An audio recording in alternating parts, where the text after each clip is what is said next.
आज हम लोग सांप्रदायिक पंचाट और पूना पैक्ट देखेंगे 1932। चलिए स्टार्ट करते हैं।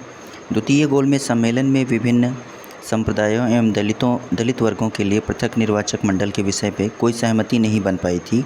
अतः सम्मेलन ने इस समस्या के निदान के लिए ब्रिटिश प्रधानमंत्री रैमजे मैकडोनाल्ड को प्राधिकृत किया। तदनुसार 16 अगस्त 1932 को रैमजे मैकडोनाल्ड ने अपने सांप्रदायिक अधिनिर्णय की घोषणा की, जिसे सांप्रदायिक पंचाट या कम्युनल अवार्ड कहा गया।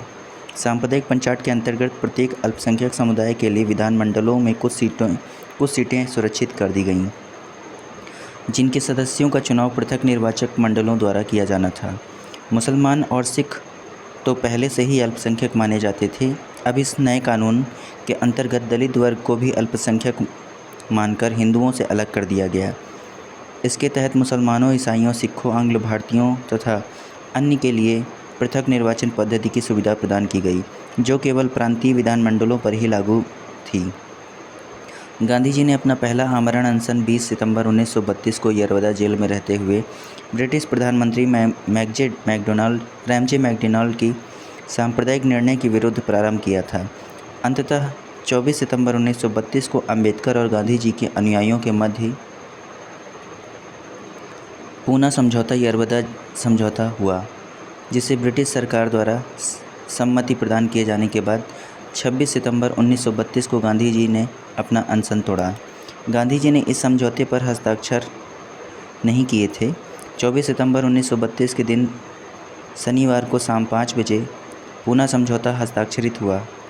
दलित वर्ग की ओर से डॉक्टर अंबेडकर ने तथा हिंदू जाति की ओर से पंडित मदन मोहन मालवीय ने इस पर हस्ताक्षर किए। MM जयकर, देवदास गांधी, विश्वास राजभोज, P बालू, गवाई ठक्कर, सोलंकी, तेज बहादुर Sapru, GD Birla, Rajagopalachari, doctor Rajendra Prasad, Rao Bahadur Srinivas, MC राजा, CV मेहता, बाखले एवं कामत अन्य हस्ताक्षरकर्ता थे। सांप्रदायिक अवार्ड में प्रांतीय विधानमंडलों में दलितों के लिए सुरक्षित सीटों की संख्या 71 थी, जिसे पूना पैक्ट में बढ़ाकर 148 कर दिया गया। कुछ पुस्तकों में यद्यपि यह संख्या 147 मिलती है।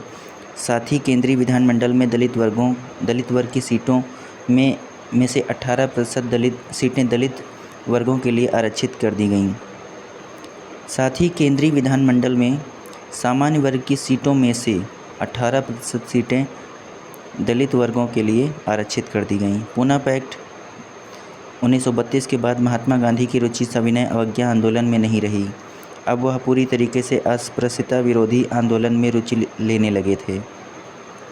इस प्रकार अखिल भारतीय अस्पृश्यता विरोधी league, all India anti untouchability league की स्थापना हुई, जिसका नाम परिवर्तित कर हरिजन सेवक संघ कर दिया गया। घनश्याम दास बिरला इसके प्रथम अध्यक्ष थे। दलित वर्गों का संघ डिप्रेस्ड क्लास लीग की स्थापना बाबू जगजीवन राम ने की थी, जबकि all India schedule caste federation की स्थापना डॉक्टर BR अम्बेडकर ने 1942 में की थी तथा all India depressed classes association की स्थापना 1926 में MC राजा की अध्यक्षता में हुई थी।